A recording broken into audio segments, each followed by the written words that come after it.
alam niyo naman pag ako gumawa ng isang post, inaamin ko talaga laging naka-caps lock. Pero hindi po ibig sabihin na pag caps lock, ay galit ako. Yun lang talaga ang way ko.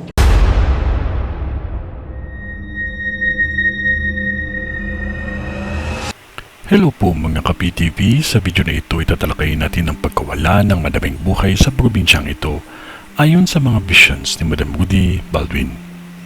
Pero kung ikaw ay hindi pa nakasubscribe sa aking channel, baka naman.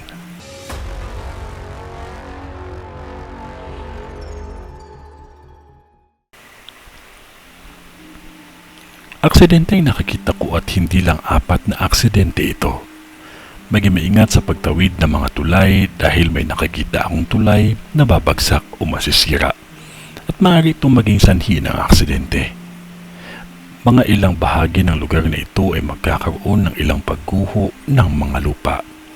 Sa isang lugar ang may alitan at hindi pagkakaunawaan na siyang dahilan ng krimen. Hindi lang 1 o 2 buhay ang madadamay kung ito ay hindi agad maawat.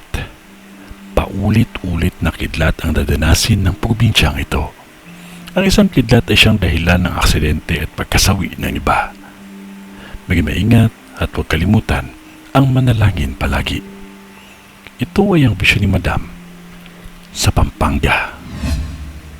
Kung ano man yun na wala pa rin makakatalo sa team na panalangin natin sa Diyos Amang makapangyarihan sa lahat, kaya magtiwala lamang po tayo sa Kanya kasi mahal niya po tayo. Sa ngalan ng Diyos Ama, ng Diyos Anak, at ng Diyos Espiritu Santo.